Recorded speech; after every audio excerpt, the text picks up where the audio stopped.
আমরা আজকে শুরু করব। আমাদের আজকে যে টপিকটা মূলত দেখার চেষ্টা করব, আমাদের যে বায়োলজিক্যাল নিউরন ছিল, আমরা এর আগে দেখেছি বায়োলজিক্যাল নিউরন থেকে আমরা মেশিন সিমুলেটেড নিউরন কিভাবে তৈরি করতে পারি। তার মানে খুব সিম্পল, আমরা আমাদের হিউম্যান ব্রেনের যে বায়োলজিক্যাল নিউরন আছে, এই নিউরনের মতো করে মেশিনে কিভাবে নিউরনের সিমুলেশনটাকে নিয়ে আসবো, যেন আমরা মেশিনকে হিউম্যানের মতো করে কাজ করাইতে পারি। তার মানে আমাদের হিউম্যান ব্রেনে তো অনেক নিউরন আছে, আমরা জানি অ্যাপ্রক্সিমেটলি 100 কোটির মতো। তো আমরা আমাদের যখন মডেল বিল্ড করব ডিপ লার্নিং এ বা নিউরাল নেটওয়ার্কে, তখন আমরা আমাদের প্রয়োজন অনুসারে কতগুলো নিউরন নিব, কিভাবে লেয়ার থাকবে সেটা আমরা দেখব। কিন্তু আজকে আমাদের যেটা টপিক সেটা হচ্ছে হিউম্যান ব্রেন থেকে একটা নিউরন নিয়ে এসে যদি আমরা সেটা মেশিনে ইনকর্পোরেট করতে চাই, মানে হিউম্যান ব্রেনের একটা নিউরনের সমতুল্য আমরা একটা নিউরন, বা আমরা এখানে বলবো নোড, এইটাকে মেশিনে কিভাবে ইনকর্পোরেট করব, মানে মেশিনে সিমুলেট করব কিভাবে একটা সিঙ্গেল নিউরন, সেটাই মূলত দেখার চেষ্টা করব। ঠিক আছে? তো এইটার জন্য আমরা চ্যাপ্টার 3 দেখব, দ্য বেসিক নিউরন। এই বেসিক নিউরন এখানে মূলত একটা নিউরনকে কিভাবে মেশিনে সিমুলেট করতে পারি সেটা নিয়ে আলোচনা করা আছে। আমরা তো বায়োলজিক্যাল নিউরন সম্পর্কে জানি। আমাদের এইটা হচ্ছে বায়োলজিক্যাল নিউরন। আমরা জানি যে বায়োলজিক্যাল নিউরনে নর্মালি ডেনড্রাইট থাকে ইনপুট হিসেবে, এবং অ্যাকশন হচ্ছে আউটপুট হিসেবে কাজ করে। মাঝে ডেনড্রাইট গুলা ইনপুট দেয় সিন্যাপটিক জাংশনের মাধ্যমে অ্যাটাচ হয়ে, এবং আলটিমেটলি এখানে যে নিউরনের বডি, যেটাকে আমরা সোমা বলি, সেটা আসলে ক্যালকুলেট করে করে অ্যাকশনে আউটপুটটা আসে। ঠিক এইটা হচ্ছে বায়োলজিক্যাল নিউরন। তো এইখানে সেইটারই একটা ফরম্যাট দেওয়া আছে, যে এখানে হচ্ছে ডেনড্রাইট থেকে ইনপুট গুলো আসে, এবং এটা হচ্ছে সিন্যাপটিক জাংশন। সোমাতে আলটিমেটলি এই ইনপুট গুলা ক্যালকুলেশন হয়, ওয়েটের সাম ক্যালকুলেটেড হয়, আমরা দেখবো ডিটেলস। তারপরে অ্যাকশন দিয়ে আমাদের আউটপুট গুলা বের হয়। তো এই কাজগুলো আসলে কিভাবে আমরা করব ডিটেলস, যে বায়োলজিক্যাল নিউরনকে যদি আমরা একটা মেশিন সিমুলেটেড ফর্মে আনতে চাই, তাহলে কি রকম অবস্থা হতে পারে সেটা কিন্তু দেখবো। এই যে এখানে আছে, আমরা একটু দেখি। জাস্ট এইটা বায়োলজিক্যাল নিউরন। এই বায়োলজিক্যাল নিউরনকে আমরা মেশিন সিমুলেটেড নিউরনে আনতে চাচ্ছি, কিভাবে আনবো? তো এখানে যেমন একটা বায়োলজিক্যাল নিউরনের একটা বডি ছিল সোমা, ঠিক এখানেও কিন্তু আমরা ওই রিলেটেড কম্পারিজন করলে যা হয়, সোমার মতো একটা বডি তৈরি করব, এটা। এবং এখানে কিছু ইনপুট থাকবে, ডেনড্রাইট যেমন ছিল ইনপুট লাইন, এবং এখানে আমাদের সিনাপটিক জাংশন থেকে কিছু ইনপুট আসতো, আমরা এইভাবে এখানে কম্পেয়ার করছি হচ্ছে ওয়েট। তো ইনপুটের সাথে এই মাল্টিপ্লিকেটিভ ওয়েট গুণ হয়ে এখানে আসবে, এখানে হলো সামেশন, এবং এই ওয়েটের সামটাই থ্রেশহোল্ডের সাথে কম্পেয়ার হয়ে একটা রেজাল্ট বের হবে, যেটা হচ্ছে আউটপুট। আমরা যদি এটাকে আরো সহজভাবে একটু দেখার চেষ্টা করি, আমরা যদি এই ফিগারটা দেখি, আর তো বায়োলজিক্যাল নিউরন আমরা জানি, এই বায়োলজিক্যাল নিউরনের কম্পারেবল যদি আমরা মেশিন সিমুলেটেড একটা মডেল ডেভেলপ করতে চাই, তাহলে যেটা পাবো এইটা, এগুলো হচ্ছে input x1 x2 x3 xn, এভাবে আমাদের এই যে যতগুলো ডেনড্রাইট আসবে ততগুলো ইনপুট। এটা প্রবলেমের উপরে ডিপেন্ড করবে। এগুলো হচ্ছে ইনপুট, এবং প্রত্যেকটা ইনপুট লাইনের সাথে একটা করে ওয়েট থাকবে। তার মানে একটা করে ইনপুট লাইন, তার সাথে ওয়েট,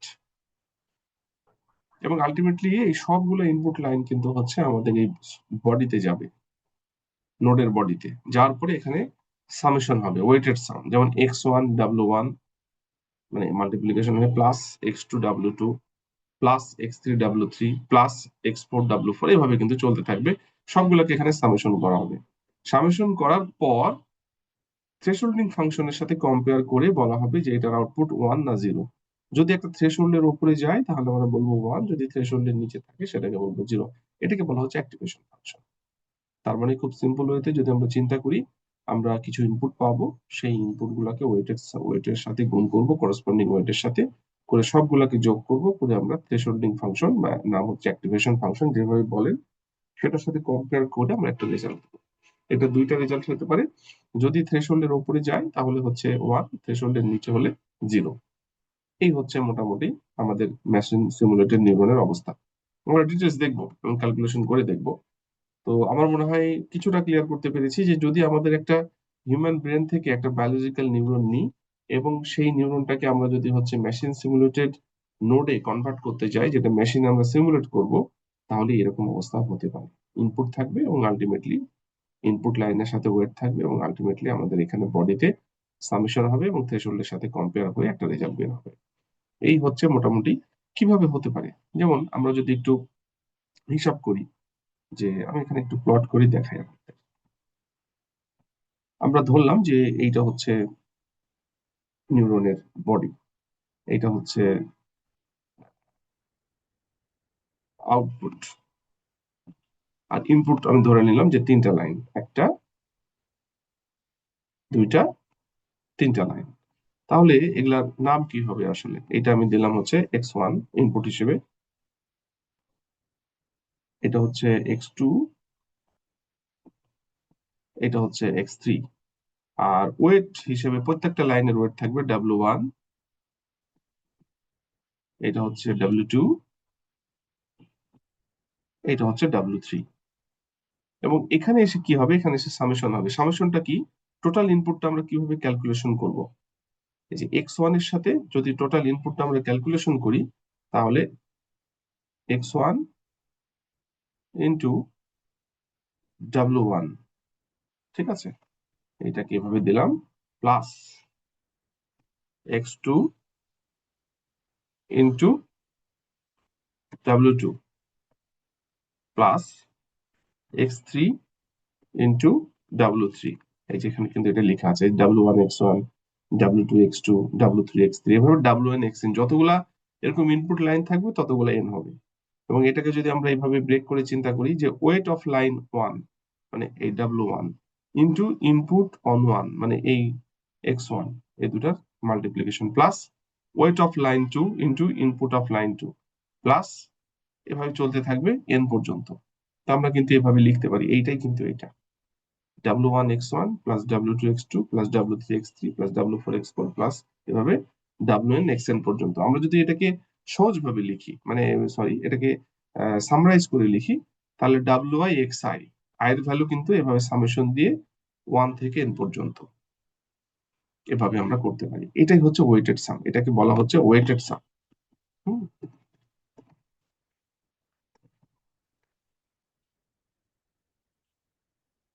এটাকে বলা হচ্ছে ওয়েটেড সাম। এই ওয়েটেড সামটা কম্পেয়ার হবে থ্রেশহোল্ডের সাথে। থ্রেশহোল্ডকে ডিনোট করা হয় টি দিয়ে অথবা থিটা দিয়ে, ঠিক আছে, যেভাবে আপনি মনে করেন। এখানে তো থিটা লেখা যাচ্ছে না, থিটা দিয়ে কম্পেয়ার করা যায়, থ্রেশহোল্ড ডিফাইন করা হয় অথবা টি দিয়ে ডিফাইন করা হয়। এই যে ওয়েটেড সাম, এই ওয়েটেড সামটাকে থ্রেশহোল্ডের সাথে কম্পেয়ার করা হয়। যদি থ্রেশহোল্ডের ওপরে যায়, যেমন এটাকে আমরা যদি লিখি এভাবে, এটাকে আমরা কম্পেয়ার করব কি দিয়ে? টি দিয়ে বা থিটা দিয়ে। যদি টি এর ওপরে হয় তাহলে হবে 1, আর যদি টি এর নিচে হয়, নিচে বা ইকুয়াল, আপনি ইকুয়াল যেখানে ইচ্ছা দিতে পারেন, তাহলে এটা হবে 0। এটাই হচ্ছে অ্যাক্টিভেশন ফাংশন। তাহলে আমরা যদি আরেকবার এটাকে দেখার চেষ্টা করি যে কি হলো, এখানে আসি। এটা হচ্ছে বায়োলজিক্যাল নিউরন, এবং এই বায়োলজিক্যাল নিউরনকে আমরা মেশিন সিমুলেটেড ফর্মে আনতে চাচ্ছি। তো এটা হচ্ছে নিউরনের বডি। এখানে x1 w1 x2 w2 x3 w3 এভাবে xn wn পর্যন্ত সবগুলো আসবে। এখানে আমরা ওয়েটের সাম নেব, নেওয়ার পরে আমরা এই থ্রেশহোল্ডের সাথে কম্পেয়ার করব। এই থ্রেশহোল্ডের সাথে যে কম্পেয়ারের যে ফাংশনটা, সেটাকে বলা হচ্ছে অ্যাক্টিভেশন ফাংশন বা থ্রেশহোল্ডিং ফাংশন। এই থ্রেশহোল্ডিং ফাংশন বা অ্যাক্টিভেশন ফাংশনের সাথে যখন কম্পেয়ার মানে আউটপুট বের করব, মানে আসলে থ্রেশহোল্ডের সাথে কম্পেয়ার করব, থ্রেশহোল্ডের উপরে গেলে 1, নিচে থাকলে 0, এটাই হবে আউটপুট। মানে এটার আউটপুট আইদার 1 হতে পারে, নাহলে 0 হতে পারে। এই হচ্ছে আমাদের মোটামুটি থিম, যে আমরা একটা বায়োলজিক্যাল নিউরনকে কিভাবে মেশিনের মধ্যে নিয়ে আসতে চাই বা নিয়ে আসতে পারি। তো এইটা আমরা দেখার চেষ্টা করলাম।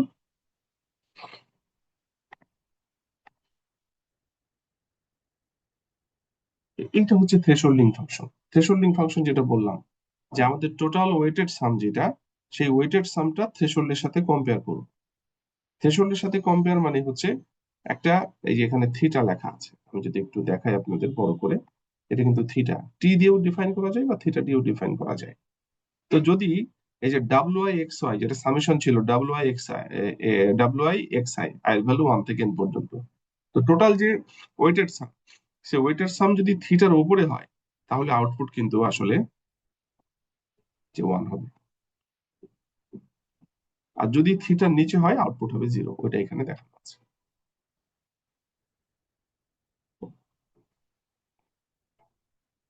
আমরা যদি আরেকটু ক্লিয়ার করি, এই যে এটা এখানে বলছে যে WI/XI, এখানে মাইনাস থিটাটা কি, মাইনাস থিটা যেটা হচ্ছে, আমাকে আবার ছবিটা একটু প্লট করতে হবে। এটা যদি আমাদের নিউরনের বডি হয়, এটা যদি আউটপুট লাইন হয়, এগুলা যদি ইনপুট লাইন হয়, হুম, এই তো, তাহলে এটা তো আমাদের WI/XI, এখানে কিন্তু আমাদের থিটা ছিল, তাই না? তো আমরা কি করেছিলাম, WI/XI এই ওয়েটেড সামটা আমরা থিটার সাথে কম্পেয়ার করেছিলাম যে এইটা থিটা থেকে বড় না ছোট। যেমন আমরা যদি এটা লিখি যে আমরা যদি এরকম কিছু করি, যে এটা যদি থিটা সাথে কম্পেয়ার করি, তাহলে থিটার সাথে কম্পেয়ার করলে এটার আউটপুট ছিল 1, আর থিটার নিচে হলে, মানে বড় হলে 1 আর ছোট হলে 0।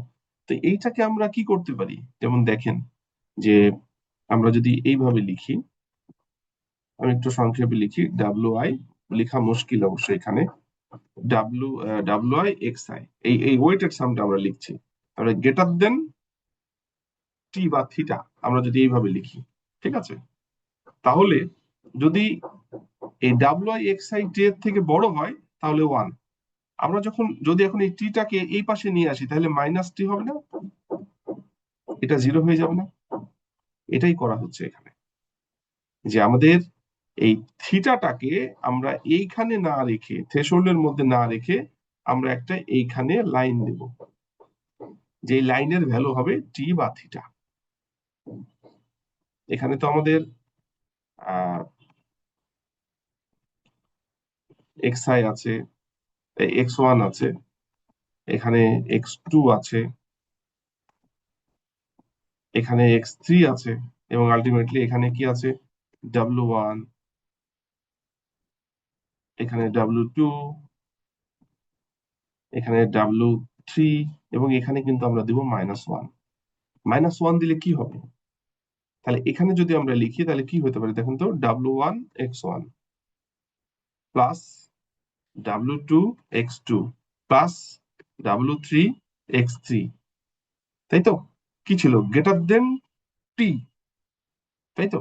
তো এইটাকে আমরা টিটাকে যদি এ পাশে নিয়ে আসি তাহলে কি হবে, W1/X1 plus W2/X2 plus W3/X3 minus T equal to 0। তাহলে এইটা এবার কার সাথে কম্পেয়ার হবে, 0-র সাথে কম্পেয়ার হচ্ছে, কারণ টিটাকে তো আমরা এপাশে নিয়ে আসছি, এপাশে নিয়ে আসলে দেখেন মাইনাস টি হচ্ছে, তো আমরা ইনপুটটাকে টি দিলাম আর লাইনের ওয়েটটাকে -1 দিলাম, মানে এই ইকুয়েশনের সাথে কিন্তু সেটা কম্পেয়ার হয়ে গেল। এবার তাহলে কম্পেয়ার করব কার সাথে, 0-র সাথে। খুব সিম্পল, আমরা যদি থিটাটাকে এখানে রেখে ওয়েটেড সামের সাথে থিটার কম্পেয়ার করি তাহলে হতে পারে, আবার আমরা ওয়েটেড আমাদের থ্রেশহোল্ড থিটা বা টি, সেটাকে যদি এই পাশে লাইনের সাথে কানেক্ট করে দিই তাহলে ইনপুট হবে টি, আর ওয়েটেড সাম হবে -1। আমরা এই ইকুয়েশন দিয়েও করতে পারি, তখন আমার কম্পেয়ার হবে 0-র সাথে। আপনি যেটাই করেন না কেন একই ঘটনা ঘটবে, এখানে সেটাই করা হয়েছে। এই যে এইখানে আমরা যদি দেখি, এখানে কিন্তু আসলে সেটাই করা হয়েছে। হ্যাঁ, আমরা যে কোনো একটা এখান থেকে করতে পারি, এই দুটো একই জিনিস। এবং ওটাই বলা হচ্ছে যে যদি আমাদের এই ওয়েটেড সামটা থ্রেশহোল্ডের উপরে হয় তাহলে আউটপুট 0, থ্রেশহোল্ডের নিচে হলে আউটপুট, থ্রেশহোল্ডের উপরে হলে আউটপুট 1, আর থ্রেশহোল্ডের নিচে হলে আউটপুট 0। আর এই ইকুয়াল সাইনটা আপনি যেখানে ইচ্ছা লাগাইতে পারেন, গ্রেটারের সাথে লেস দেনের সাথে, তবে এখানে গ্রেটার দেনের সাথে লাগানো নাই, লেস দেনের সাথে লাগানো আছে, আপনি যেভাবে ইচ্ছা চিন্তা করতে পারেন। তো এখন এইখানে আমরা যেটা বললাম আসলে, যে এখানে এই ফাংশন যেটা যেটা থ্রেশহোল্ডিং ফাংশন, এটার অনেকগুলো নাম আছে, থ্রেশহোল্ডিং ফাংশন বলা হয়, স্টেপ ফাংশন বলা হয়, হার্ড লিমিটিং থ্রেশহোল্ডিং ফাংশন অনেকগুলো নামে ডাকা হয়। হ্যাঁ, একটু লিখে দিই। Thresholding function, step function, hard limiting thresholding function.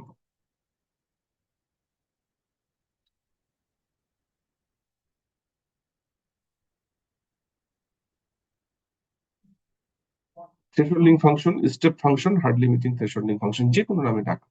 ওকে।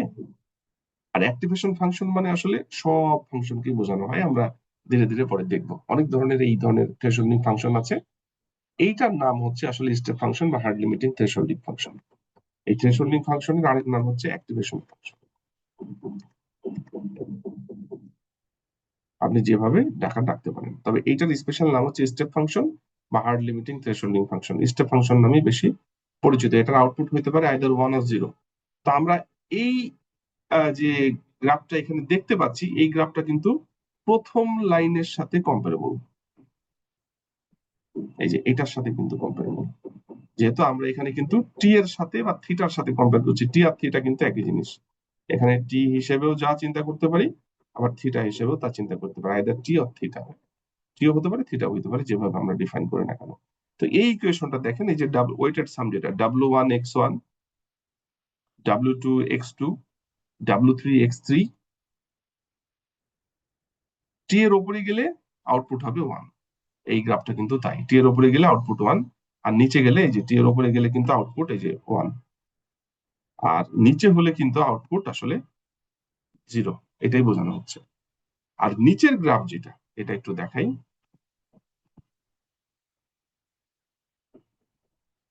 নিচের গ্রাফটা দেখেন, নিচের গ্রাফ যেটা, সেটা হচ্ছে এই যে এই ইকুয়েশনটা। দেখেন এইটা কিন্তু হচ্ছে জিরোর সাথে কম্পেয়ার করা হচ্ছে, থিটার সাথে না। কেননা এই থিটাটাকে তো আমরা এখানে অ্যাড করে নিয়েছি, ওই পাশ থেকে মাইনাসের মধ্যে নিয়ে চলে আসছি, মানে এই পাশে বাম পাশে নিয়ে চলে আসছি। এটা যদি গ্রাফিক্যাল ফর্মটা আমরা দেখি, তাহলে হচ্ছে এই টিটা মানে থ্রেশহোল্ডটা ইনপুট আকারে থাকবে, এবং -1 একটা নতুন লাইন আসছে যে -1 এটার ওয়েট। তাহলে এইটাকে এর সাথে কি ওয়েটের সামের সাথে কিন্তু যোগ হয়ে যাবে, তাই না? এই অংশটুকু কিন্তু তাই হচ্ছে -t। এটা করলে তো -t হয়, যে -tটা কিন্তু যোগ হয়ে যাচ্ছে এটার সাথে। এখন কিন্তু কম্পেয়ার হবে জিরোর সাথে। তাহলে এখন কম্পেয়ার হচ্ছে কার সাথে? জিরোর সাথে। এটা দেখেন, এটা খেয়াল করেন, এটা কিন্তু 1, মানে জিরোর উপরে গেলে 1 আর জিরোর নিচে গেলে 0। এটা হলো এইটা। আপনি যে কোনো একটা করতে পারেন, একই জিনিস।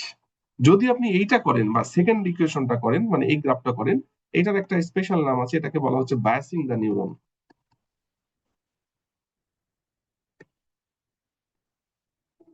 আগে থেকে আপনি নিউরনকে বায়াস করে নিচ্ছেন, যে থিটাকে ওর সাথে মাইনাস করে যোগ করে। তবে দুটো একই জিনিস, আপনি উপরেরটা নিয়ে চিন্তা করতে পারেন, নিচেরটা নিয়ে চিন্তা করতে পারেন, জাস্ট একই জিনিসের দুইটা ফর্ম। অনেকেই কনফিউজড হয়ে যায় যে দুটো আসলে আলাদা কিভাবে হলো।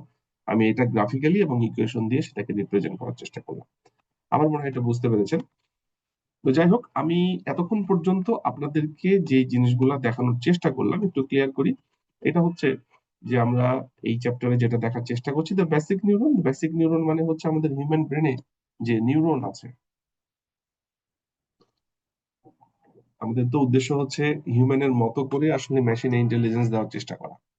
তো আমরা চেষ্টা করব যে হিউম্যান ব্রেনের যে নিউরন, সেই নিউরনের মতো করে আমরা মেশিনে একটা নিউরনকে সিমুলেট করতে চাই। আমরা যদিও একাধিক মাল্টিপল অনেক বেশি নিউরনকে সিমুলেট করব। আমরা যেহেতু শুরু করছি, আমাদের প্রথম উদ্দেশ্য হচ্ছে যে আজকে আমরা যেটা দেখাবো যে একটা হিউম্যান ব্রেন থেকে একটা নোড বা একটা নিউরনকে আমরা বের করে নিয়ে এসে যদি ওর মতো করে মেশিনে সিমুলেটেড একটা নিউরন তৈরি করতে চাই, তাহলে আমরা কি তৈরি করতে পারি। তো এটা ছিল আমাদের বেসিক নিউরন। এখানে কিছু ইনপুট ছিল, সেই ইনপুট গুলাকে ডেনড্রাইট এবং সিনাপটিক জাংশন থেকে কিন্তু কিছু জিনিস আবার ঢুকছিল, তাই না? তো এইটা হচ্ছে আমাদের ওয়েট হিসেবে চিন্তা করছি, এবং সোমাতে আমাদের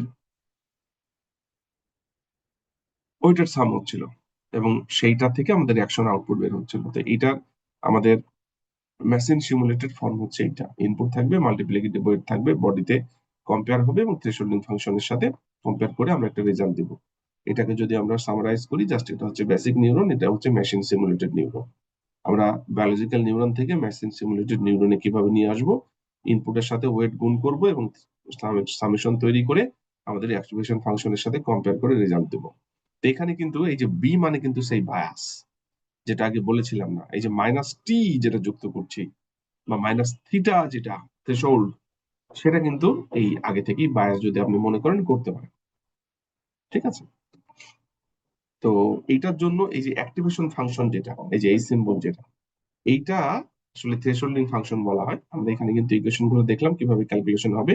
এই অ্যাক্টিভেশন ফাংশন দুই ভাবে রিপ্রেজেন্ট করা যায়, যে থ্রেশহোল্ডিং ফাংশনের গ্রাফ যদি আপনি থ্রেশহোল্ডের সাথে কম্পেয়ার করেন তাহলে এরকম অবস্থা, আর যদি আপনি জিরোর সাথে কম্পেয়ার করেন, মানে থ্রেশহোল্ডকে আগেই আপনি হচ্ছে মাইনাস দিয়ে যোগ করে দেন, তাহলে কিন্তু আপনার হচ্ছে জিরোর সাথে কম্পেয়ার করতে হবে। আপনি যেভাবে ইচ্ছা সেভাবে চিন্তা করতে পারেন। এই ছিল আমাদের মোটামুটি বেসিক। আমরা এখানে ইকুয়েশন গুলো দেখার চেষ্টা করেছি। এখানে কিন্তু আমাদের এই যে ওয়েটেড সামের সাথে মাইনাস থিটা করে দিয়েছে, মানে বায়াস করে দিয়েছে, এবং এফএইচ মানে হচ্ছে থ্রেশহোল্ডিং ফাংশন করার পরে যেটা আউটপুট সেটা। আমরা যদি এই ইকুয়েশনটা একটু বোঝার চেষ্টা করি তাহলে কিন্তু পুরোটাই ক্লিয়ার হয়ে যাবে। ডাব্লিউ আই এক্স আই আমরা ধরে নিলাম তিনটা লাইন, তাহলে আই এর ভ্যালু কত, 1 থেকে n পর্যন্ত। তাহলে এখানে কি হবে, w1 x1 plus w2 x2 plus w3 x3 minus theta. Minus theta মানে হচ্ছে ওই যে মাইনাস থিটা ওর সাথে যোগ হয়ে যাচ্ছে, এই পুরোটা কম্পেয়ার করছি কার সাথে, থ্রেশহোল্ডিং ফাংশনের সাথে। কম্পেয়ার করে আমরা রেজাল্টটা দিচ্ছি আউটপুট। আমরা যদি গ্রাফিক্যালি সেটাকে একটু দেখি, এই যে আমরা যদি এখানে দেখি, এখানে আমরা ধরে নিলাম যে হলো আচ্ছা ধরলাম চারটা লাইন, তাহলে এন এর ভ্যালু 4, আই এর ভ্যালু 1 থেকে 4 পর্যন্ত যাবে। তাহলে এখানে কি হবে, w1 x1 plus w2 x2 plus w3 x3 plus w4 x4, আর এখানে বায়াস মাইনাস থিটা।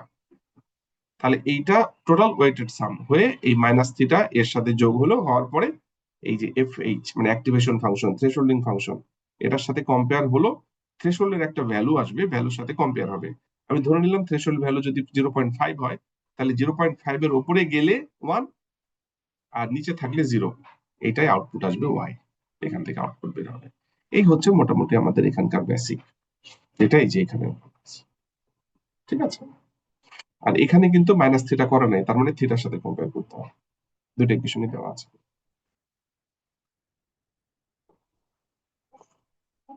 দেখেন আমরা আসলে এতক্ষণ পর্যন্ত যে জিনিসগুলো দেখলাম, আমাদের মেইন উদ্দেশ্য কি, আমি কিন্তু বলেই শুরু করেছিলাম যে আমাদের উদ্দেশ্য হচ্ছে যে আমরা হিউম্যান ব্রেনের একটা নিউরনকে মেশিন সিমুলেটেড নোডে কনভার্ট করতে চাই, মানে মেশিনে সেটাকে ইমপ্লিমেন্ট করতে চাই, কিভাবে করব, এটাই হচ্ছে আমাদের উদ্দেশ্য। তো আমরা কিন্তু সেই দিকেই যাচ্ছি। আমরা মূলত একটা অ্যালগোরিদম দেখবো এবং এই অ্যালগোরিদমে কিভাবে কাজ হতে পারে সেইটা দেখার চেষ্টা করব। তো তার আগে একটা বিষয় আমরা দেখি যে মেশিনে আসলে লার্ন হয় কিভাবে, যে লার্নিং ইন সিম্পল নিউরন। যেমন ধরেন আমরা একটা সিস্টেম ডেভেলপ করতে চাই, আমি বলছি যে ক্যারেক্টার রিকগনিশন সিস্টেম ডেভেলপ করব, ঠিক আছে।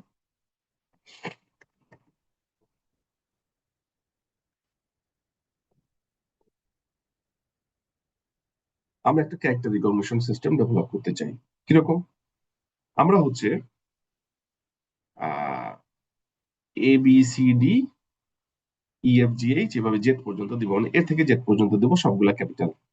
আমাদের উদ্দেশ্য হচ্ছে এ থেকে জেড পর্যন্ত সবগুলো আগে রিড করিয়ে দেবো, তারপরে টেস্টিং এর সময় ওর মধ্যে থেকে যে কোনো একটা ক্যারেক্টার দেবো, সেজন্য বলতে পারে যে এটা আসলে কোন ধরনের ক্যারেক্টার। ঠিক আছে, এখন এইখানে কিন্তু দেখেন এ দেওয়া আছে বি দেওয়া আছে, তাই তো।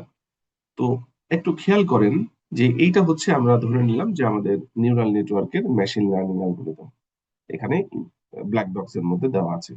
তা আপনি যখন প্রথমে এ একে দিলেন, এ সে হচ্ছে লার্ন করলো, তাই না, লার্ন করার পর সে বলছে এটা এ। এরপরে যখন আপনি হচ্ছে তাকে বি দিলেন, সে বলছে যে ঠিক আছে এটা হচ্ছে বি। এর পরের বার যখন আপনি তাকে এ দিবেন, সে কি বলতে পারবে এটা এ। দেখেন এইটা আসলে কেন বলছি, যে আপনি যখন ছোট বাচ্চাকে যদি লার্ন করতে দেখেন, তাকে আপনি যখন এ শিখাবেন, সে কিন্তু এ খুব সহজেই শিখতে পারে। তারপরে আপনি যখন বি শিখাবেন, সে বি শিখলো, কিন্তু এ কে যদি আপনি আবার চেনাতে যান, সে কিন্তু একটু গরমিল করতে পারে। এটা আপনার কাছে মনে হচ্ছে না করবে না, ওকে। আপনি যখন সি শিখাবেন তাহলে তো সি শিখলো সে, এবার তাকে যদি বলেন যে এ বি সি, তখন কিন্তু আরেকটু গরমিল করবে। কেননা যখন সে সি শিখলো তখন এ আর বি কি যা শিখেছিল সেটা ঠিক আছে কিনা আপনাকে চেক করতে হবে।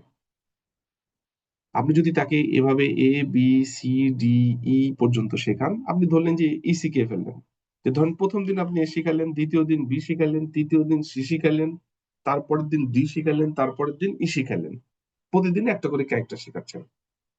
তো যখন আপনি ই শিখালেন, আপনার তো মাথায় আছে তাহলে এ বি সি ডি পর্যন্ত তার শেখা আছে, আপনি তাকে ধরেন সে কিন্তু ভুলে যাবে।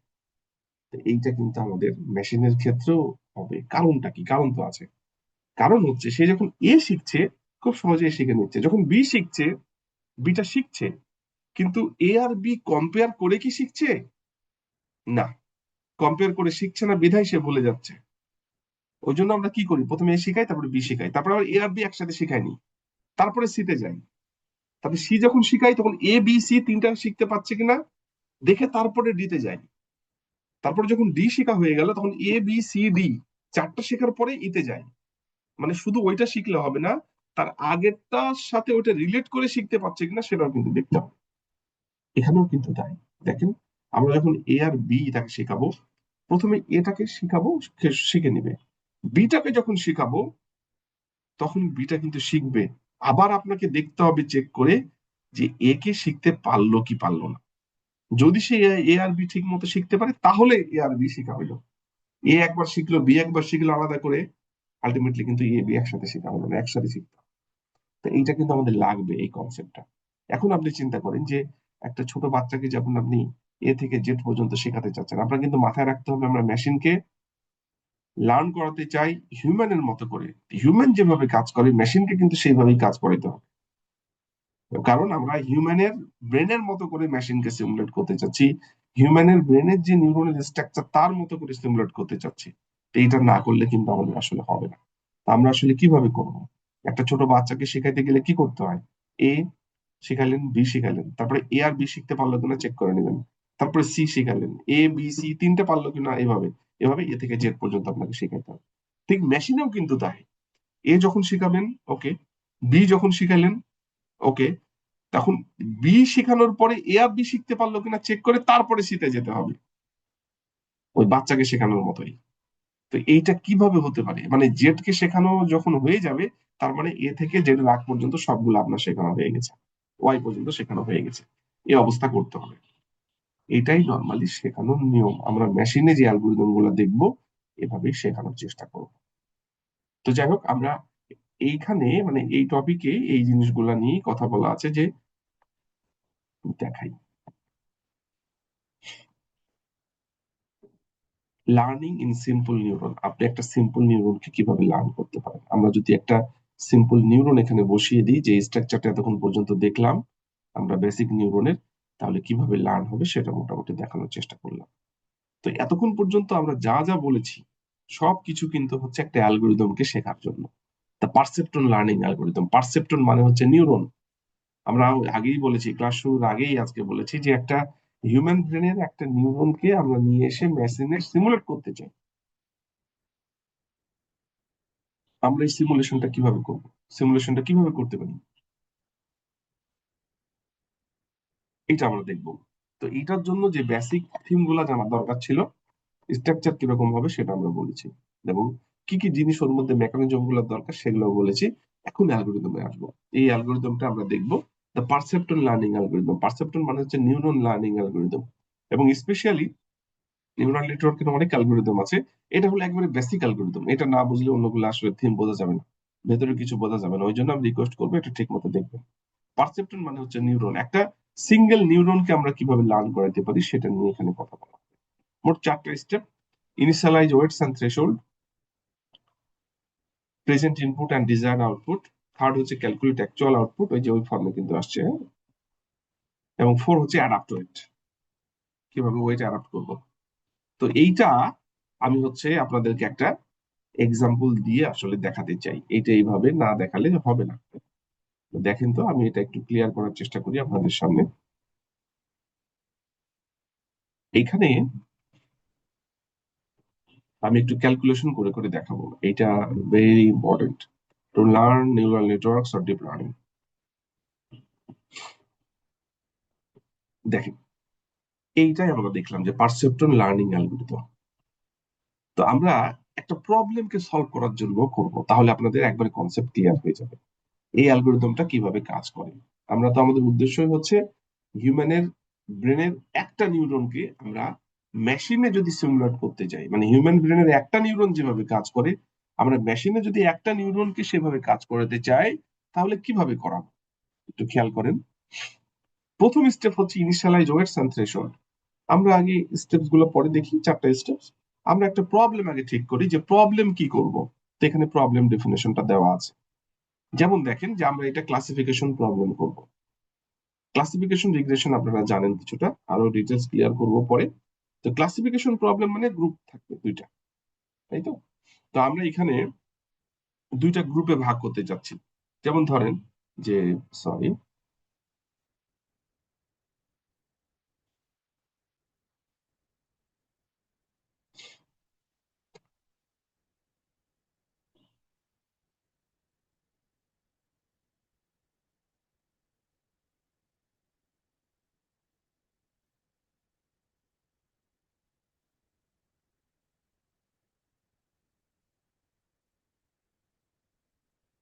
যেমন দেখেন দুইটা গ্রুপ মানে আসলে ওই যে আপনাদেরকে হচ্ছে এর আগে আমি বলেছিলাম ক্লাসে যে দুইটা গ্রুপ থাকতে পারে।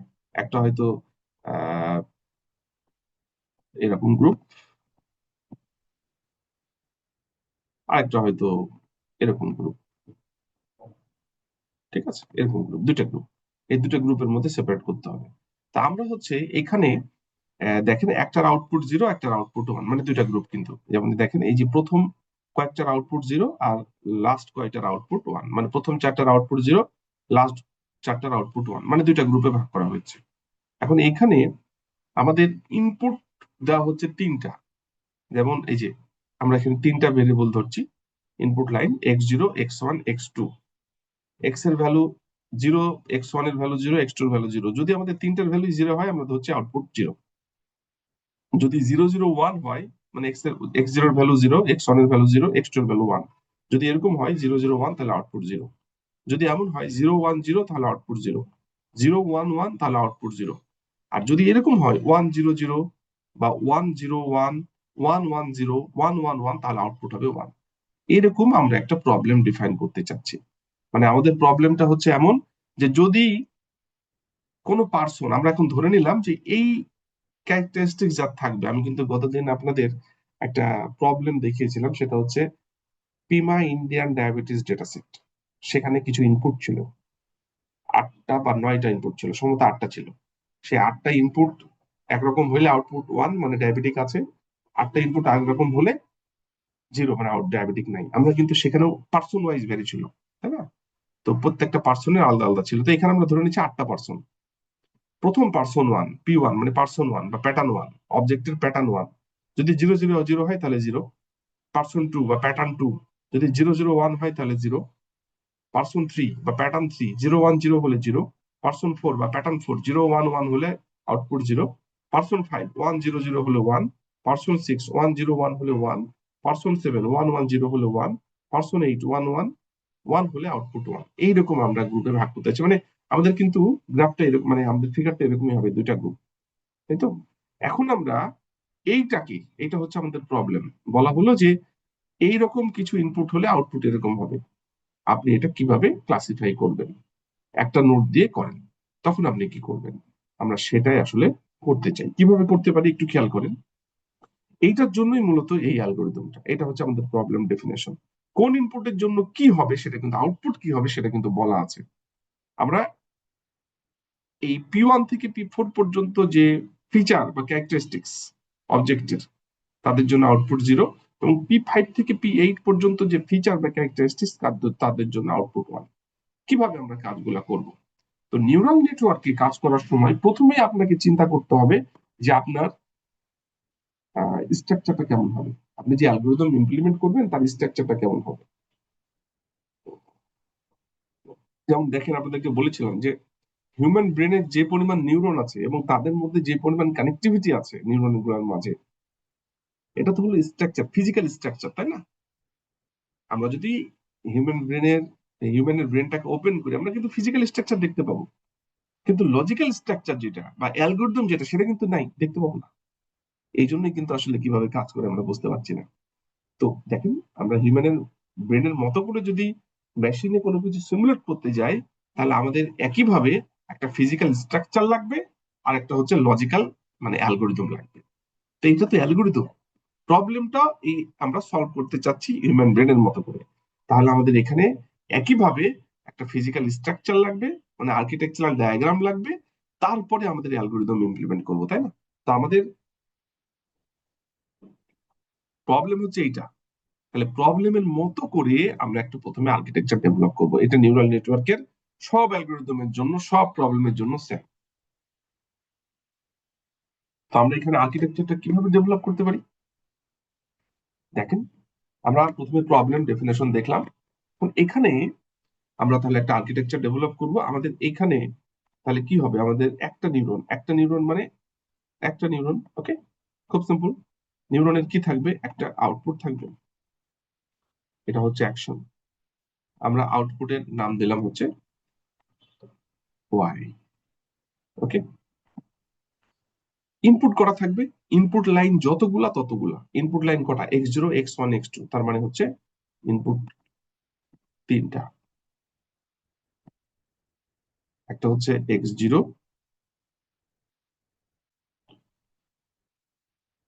একটা হচ্ছে x1, আর একটা হচ্ছে x2। আমরা যদি এটাকে লিখে ফেলি, x0 আমরা এখানে লিখলাম হচ্ছে x1, আর এখানে লিখলাম হচ্ছে x2। ঠিক একইভাবে আমাদের কিন্তু ওয়েট ডিফাইন করা লাগবে, যেটা প্রবলেম বলা থাকবে না, কিন্তু আমাদের ওয়েট ডিফাইন করা লাগবে। আমরা লিখলাম এটা হচ্ছে w1, এটা হচ্ছে w2,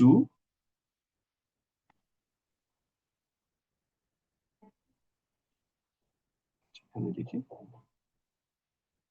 বুঝতে অসুবিধা হচ্ছে, ঠিক আছে, w2, আর এখানে হচ্ছে w3।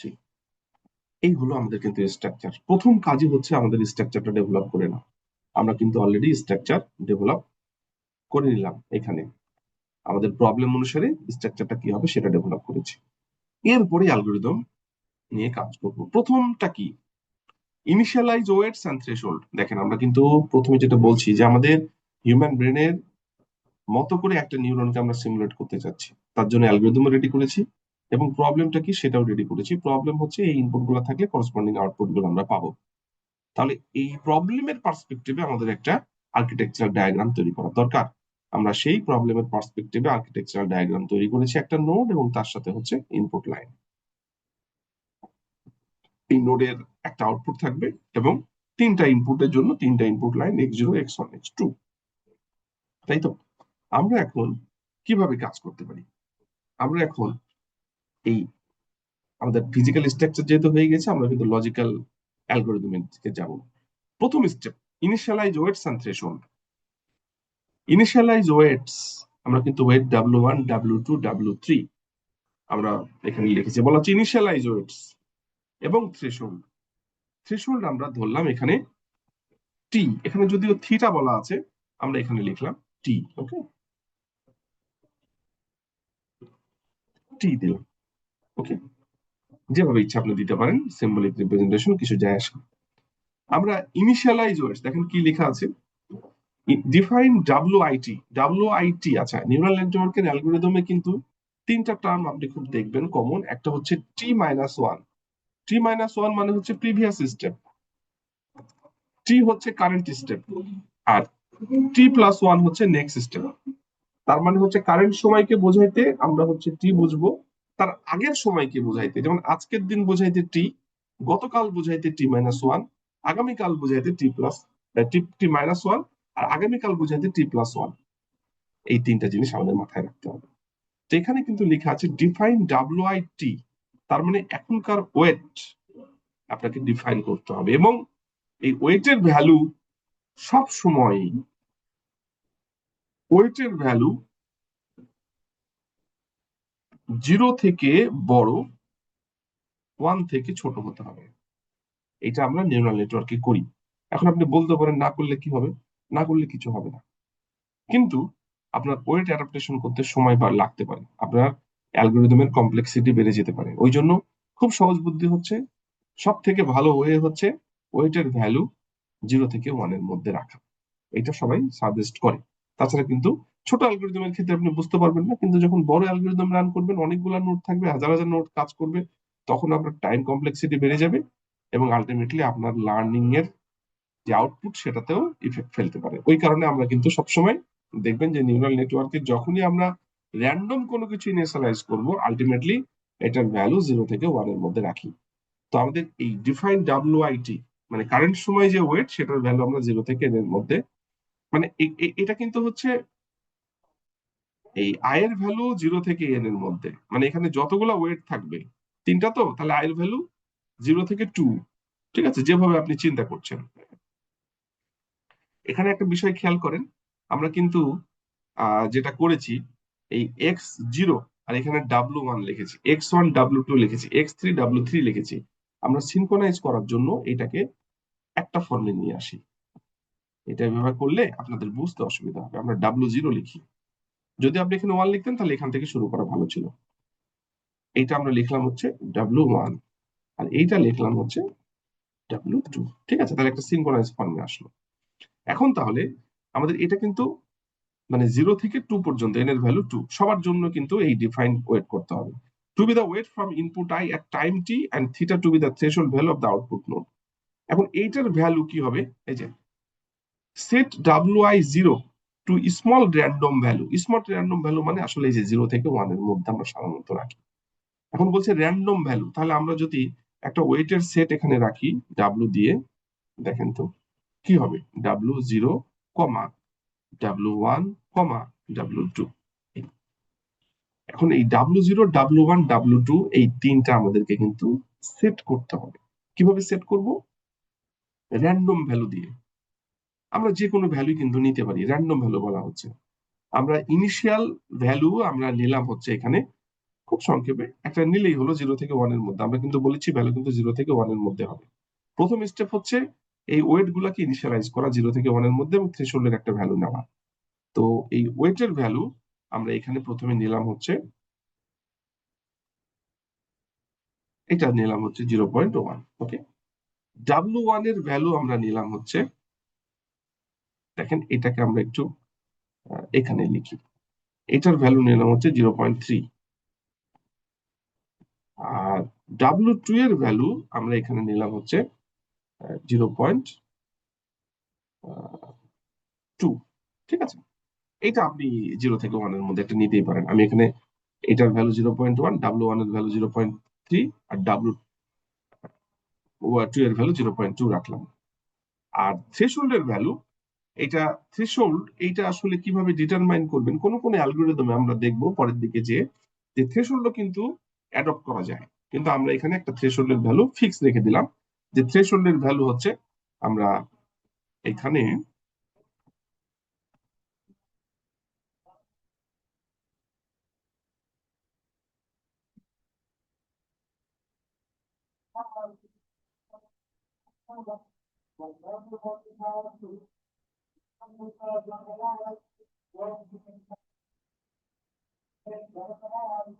থ্রেশহোল্ডের ভ্যালু আমরা এখানে লিখলাম যে 0.5 দিলাম, মাঝামাঝি থাক। এটা আপনি ইচ্ছা মতো কিন্তু কমাইতে বাড়াইতে পারতেই পারেন। হ্যাঁ, আমরা থ্রেশহোল্ডের ভ্যালু 0.5 দিয়ে রাখলাম এখানে। এই হচ্ছে মোটামুটি আমাদের হিসাব। W0 এর ভ্যালু 0.1, W1 এর ভ্যালু 0.3, W2 এর ভ্যালু 0.2, থ্রেশহোল্ডের ভ্যালু 0.5। এটা হলো স্টেপ 1 কিন্তু কমপ্লিট। আমাদের যে স্টেপ 1 ছিল এটা কিন্তু কমপ্লিট হয়ে গেল। Initialise weights and threshold, weight এবং থ্রেশহোল্ড গুলাকে আমরা কিন্তু ঠিক করে ফেললাম। আমরা এখানে থ্রেশহোল্ডটা লিখে ফেলি, যে টি এর ভ্যালু আমরা প্রথমে রেখেছিলাম 0.5। এই step 1 complete. Step 2, present input and desired output. Present input and desired output, তো এইটা কিন্তু প্রবলেম ডেফিনেশনের মধ্যেই আছে। কোন ইনপুটের পার্সপেক্টিভে আউটপুট কি হবে, আমরা কি চাই সেটা। তো এখানে কিন্তু অলরেডি দেওয়া আছে যে কি ইনপুট হবে এবং তার জন্য আউটপুট কি হবে। তো এই যে দেখেন লেখা আছে present input x0 x1 x2 xn, এই যে x0 x1 x2 xn and desired output dt। Desired output মানে কি? ডিজায়ার্ড আউটপুট আর অ্যাকচুয়াল আউটপুট এই দুইটা জিনিস আপনাকে বুঝতে হবে। আমি একটু লিখি। একটা হচ্ছে ডিজায়ার্ড আউটপুট, এটাকে আমরা এখানে ডিটি দিয়ে রিপ্রেজেন্ট করছি, আর অ্যাকচুয়াল আউটপুট এটাকে ওয়াইটি দিয়ে রিপ্রেজেন্ট করছে। জিটি আর ওয়াইটি এর মধ্যে পার্থক্য কি? ডিজায়ার্ড আউটপুট কি? যেমন ধরেন যে আপনি একটা সেমিস্টার শুরু করেছেন আপনার ডিপার্টমেন্টেই, আপনার ইচ্ছা হচ্ছে যে এই সেমিস্টারে আপনি 3.9 পাবেন, দিস ইজ ডিজায়ার্ড, আপনি কি চান, কিন্তু পরীক্ষা দেওয়ার পরে আপনি পাইলেন 3.7, দিস ইজ অ্যাকচুয়াল। তো ডিজায়ার্ড হচ্ছে যেটা আপনি চান, আর অ্যাকচুয়াল হচ্ছে আপনি কি পাইলেন। এখানেও কিন্তু আমাদের তা লাগবে। এখানে কিন্তু প্রবলেম ডেফিনেশনের মধ্যে বলা আছে যে আউটপুট কি, কোন ইনপুটের পার্সপেক্টিভে আমরা কি আউটপুট পাবো, দিস ইজ কল্ড ডিজায়ার। যেমন 0 0 0 এই ইনপুটের পার্সপেক্টিভে আমরা আউটপুট পাচ্ছি, চাচ্ছি 0, দিস ইজ ডিজায়ার্ড। তারপরে 1 0 0 এইটার জন্য ডিজায়ার আউটপুট হচ্ছে 1। এখানে কিন্তু সবগুলো ডিজায়ার আউটপুটই দেওয়া আছে, আমরা চাই কি সেইটা। আর অ্যাকচুয়াল হচ্ছে আমরা ক্যালকুলেশন করে পাবো সেইটা। তো যাই হোক, আমার মনে হয় বুঝতে পেরেছেন। তো আমরা এটা কিভাবে করতে পারি সেটা একটু দেখি। তো present input and desire output already সেটা লিখাই আছে, আমরা ওই জন্য এখানে প্রবলেম ডেফিনেশনে আগেই বলে দিয়েছি। এই ইনপুট গুলোর জন্য তার করসপন্ডিং আউটপুট কলামে যেগুলো আছে সেগুলো কিন্তু ডিজায়ার্ড আউটপুট। এই যে লেখা আছে present input x0 x1 x2 থেকে xn and desired output d t. তাহলে আমরা কিন্তু এটা পেয়ে গেলাম। থার্ড হচ্ছে ক্যালকুলেট অ্যাকচুয়াল আউটপুট। এইটা আপনাকে একটু বুঝতে হবে। আমরা কিন্তু অলরেডি ডিজায়ার্ড আউটপুট তো একটা ছিলই, তাই না? আমরা অ্যাকচুয়াল আউটপুট কিভাবে পাবো? আমরা ওই যে কিছুক্ষণ আগে যেটা দেখে আসলাম, মূলত এই অ্যালগোরিদম বোঝানোর জন্য এগুলো সব দেখে আসছি। WI তার সাথে ওয়েটেড সাম, দেখেন 0 থেকে n পর্যন্ত, মানে এখানে চলবে 0 থেকে 2 পর্যন্ত। ক্যালকুলেশন করার পরে মানে ওয়েটেড সাম W1 x1 plus W2 x2 plus W3 x3 করার পর আমাদের হচ্ছে এইটা সামেশন করে FH মানে থ্রেশহোল্ডিং ফাংশনের সাথে কম্পেয়ার করে রেজাল্ট আমাদেরকে বের করতে হবে। এখানে কিভাবে করব? আউটপুট তো আমাদের মানে আমাদের প্যাটার্ন কিন্তু 8টা। প্রথম প্যাটার্নকে আমরা কিন্তু নিয়ে যাব এই জায়গায়। প্রথম প্যাটার্নকে যদি এখানে নিয়ে আসি আমরা, তাহলে কি হবে? x0 এর ভ্যালু কত হবে? তিনটার ভ্যালু কিন্তু x0 এর ভ্যালু 0, x1 এর ভ্যালু 0, x2 এর ভ্যালু 0। তাহলে আমরা এখানে কত পাচ্ছি দেখেন তো। x0 এর ভ্যালু পাচ্ছি 0, x1 এর ভ্যালু পাচ্ছি 0, x2 এর ভ্যালু পাচ্ছি 0, তিনটার ভ্যালু 0। আমরা যদি এই ক্যালকুলেশনটা করি এই ইকুয়েশনের মাধ্যমে, আমরা কিন্তু প্রথম P1 নিয়ে চিন্তা করছি, এই ইকুয়েশনটা ক্যালকুলেশন করলে কি হবে দেখেন তো। তাহলে ওয়াইটি কিভাবে বের করব? এই ইকুয়েশন ধরে করছি, ইকুয়াল টু কি হবে? FH, তাই না? FH এর মধ্যে কি থাকবে?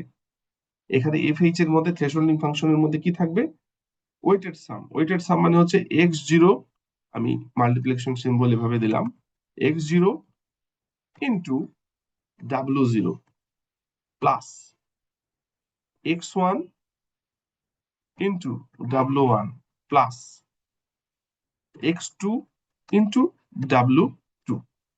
এই তো, এইটা আমরা কিন্তু এই ইকুয়েশনের মতো করে লিখলাম। প্রথম প্যাটার্নের জন্য কাজ করবে এটা, ওকে, যে 0 0 0।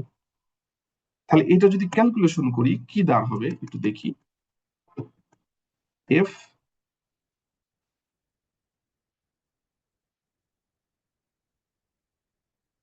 0 ইন্টু x0 W0 এর জন্য 0.1 প্লাস x1 ও 0, 0 ইন্টু W1 হচ্ছে 0.3 প্লাস x2 হচ্ছে 0 ইন্টু W2 হচ্ছে 0.2। আমরা যদি এটার সাথে এটা ক্যালকুলেশন করি কি দাঁড় হয়? f এটা গুণ করলে 0 হয়, তার মানে 0 প্লাস 0 প্লাস 0 কি হচ্ছে? f এখানে আসছে 0, তার মানে এটা হলো 0। F0 মানে কি? F0 মানে হচ্ছে এই ওয়েটেড সাম, মানে জিরোটা কম্পেয়ার হবে কার সাথে? এই জিরোটা এখন কম্পেয়ার হবে থ্রেশহোল্ডের সাথে, টি এর সাথে। জিরোটা টি এর সাথে কম্পেয়ার হবে। টি এর সাথে কম্পেয়ার হলে কি হচ্ছে, এটা কি সত্য না মিথ্যা? টি এর ভ্যালু কত? টি এর ভ্যালু হচ্ছে 0.5, আমরা আগে ধরে নিয়েছি। এটা কিন্তু ফলস, ওপরে না নিচে, জিরো কিন্তু 0.5 এর ছোট। তার মানে এই থ্রেশহোল্ডিং ফাংশন, এটার আউটপুট কি দাঁড়াবে? এটার আউটপুট দাঁড়াবে আলটিমেটলি 0। এই এই থ্রেশহোল্ডের সাথে কম্পেয়ার করাটাই হচ্ছে থ্রেশহোল্ডিং ফাংশনের কাজ। তাহলে 0.5 এর নিচে এই থ্রেশহোল্ডিং ফাংশন, যেটা আমরা ফিগারে কিন্তু দেখলাম, আমরা কিন্তু এই ফিগারে সেটাকে দেখার চেষ্টা করেছি। এই যে আমরা কিন্তু এই ফিগারটাই সেটা দেখেছি, এই যে এই ফিগারটাই সেটা দেখলাম, দেখে কিন্তু আমরা রেজাল্ট কিন্তু সেটাই পাইলাম।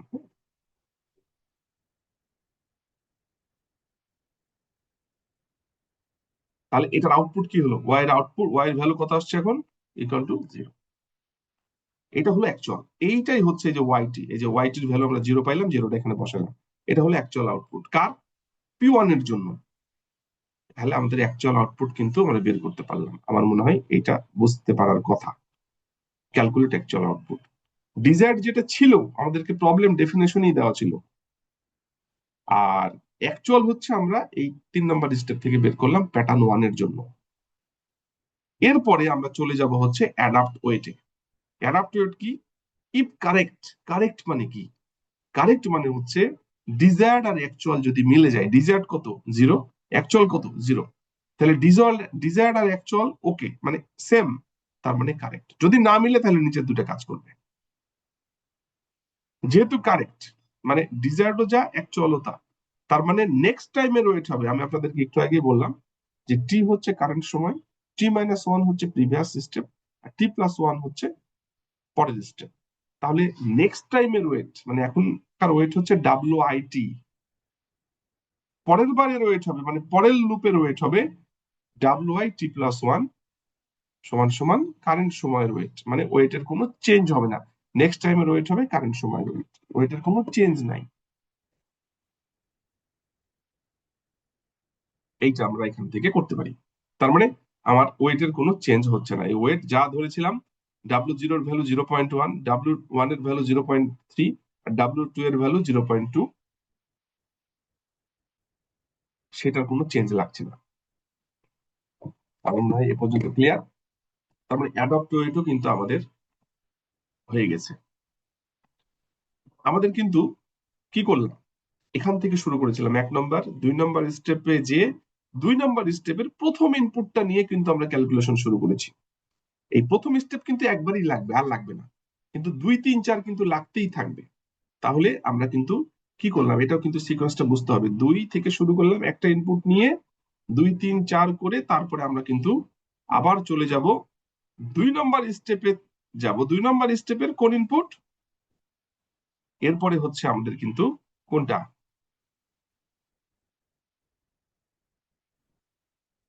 আমরা এবার নিব হচ্ছে 2 নম্বর ইনপুট। 2 নম্বর ইনপুট যদি আমরা নিই, কি হবে, আমার কিন্তু x0 এর ভ্যালু 0, x1 এর ভ্যালু 0, x2 এর ভ্যালু 0 ও 1। তাহলে কি হবে, 0 0 1, আমার কি হবে এটা, এইটা হবে হচ্ছে 1। এরপরে আমরা যদি ক্যালকুলেশন করি, তাহলে কি হবে, x0 এই ক্যালকুলেশনে কি হবে, আমরা একটু বারবার না এভাবে তো করলে সময় লাগবে, আমরা একটু দেখি।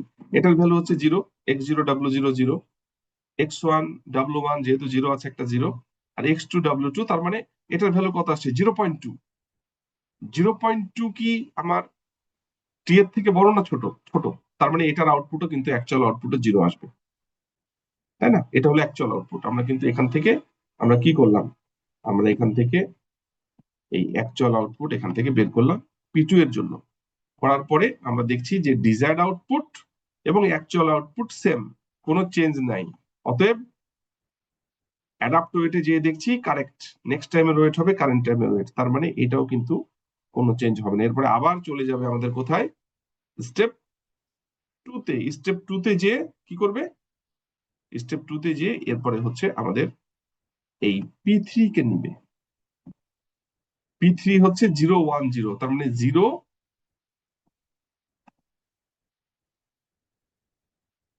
এইটা হলো x1 এর ভ্যালু হচ্ছে 1, এইটার ভ্যালু হচ্ছে 0।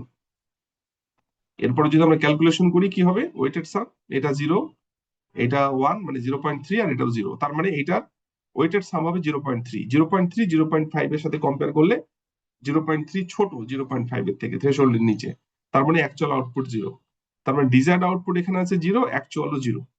তার মানে কিন্তু আমাদের অ্যাডাপ্টওয়েটে আসার পর আমরা যদি এটা দেখি, তাহলে আমাদের 3 নম্বর পার্সোনেটটা নেওয়ার পর অ্যাডাপ্টওয়েটে আসলে অ্যাডাপ্টওয়েট কিন্তু নেক্সট টাইমের ওয়েট হচ্ছে কারেন্ট টাইমের ওয়েট, আমাদের কিন্তু এটা কিন্তু চেঞ্জ হওয়ার দরকার নেই, যেহেতু ডিজায়ার্ড অ্যাকচুয়াল ওকে হয়ে যাচ্ছে। এটা এখান থেকে শেষ হওয়ার পরে আমাদের এরপরে আবার স্টেপ 2 তে যাওয়ার পরে এখানে আসবে 2 নম্বর স্টেপে এসে P4। P4 এসে কি হচ্ছে, 0 1 1, এবার কিন্তু 0 1, এটাও 1 হবে। এবার দেখা যাক,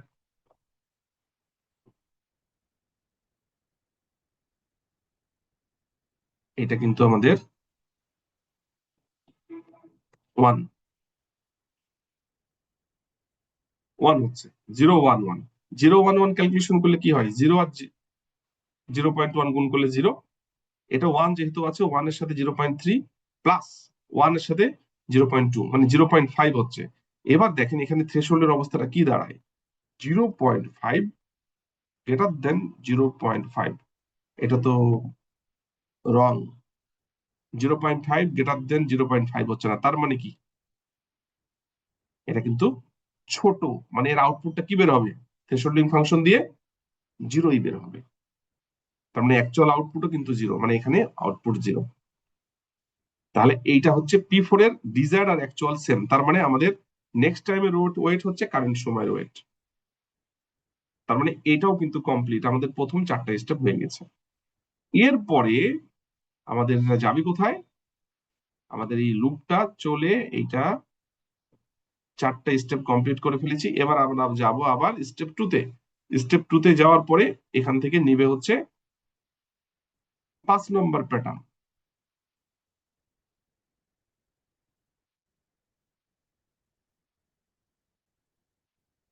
আমরা নিব হচ্ছে এখান থেকে 5 নম্বর প্যাটার্ন।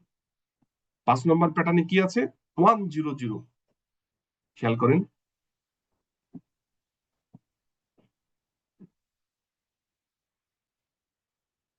1 0 0, 1 0 0, 1 0 0 করলে কি হয়, এইটা শুধু কাজ করবে 0.1, এটা 0, ওটাও 0, তার মানে এখানকার রেজাল্ট কত হবে, 0.1, তাই না? এখানে রেজাল্ট আসবে 0.1, 0.1। এবার যদি আমরা কম্পেয়ার করি 0.1, এটা কি 0.5 এর থেকে উপরে, নো, এটা কিন্তু ফলস। এটার আউটপুট কত, আউটপুট কিন্তু 0ই থাকছে। এইবার দেখেন অ্যাকচুয়াল আউটপুট পাইলাম 0, কিন্তু ডিজায়ার্ড আউটপুট 1। আমাদের কি হচ্ছে, অ্যাকচুয়াল আউটপুট আমরা পাচ্ছি কিন্তু 0, আর ডিজায়ার্ড কিন্তু 1, দুইটা কিন্তু অমিল। এরপরে কিন্তু এই ইফ কারেক্ট এটা কিন্তু কাজ করছে না। এই দুটোর মধ্যে কোনটা কাজ করবে, এই ইফ আউটপুট 0 মানে অ্যাকচুয়াল আউটপুট 0 শুড বি 1 মানে ডিজায়ার্ড 1, এইটা কাজ করবে। আউটপুট 0, অ্যাকচুয়াল আউটপুট 0, কিন্তু ডিজায়ার্ড আউটপুট 1 হওয়ার কথা।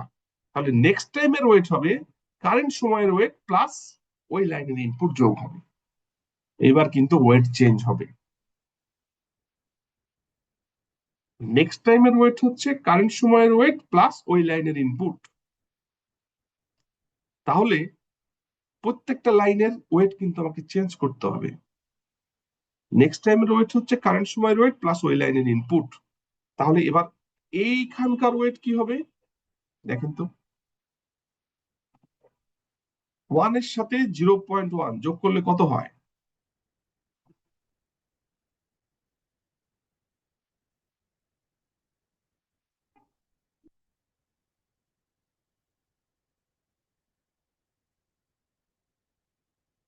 এটা তো আমাদের ছিল 1, তাই না?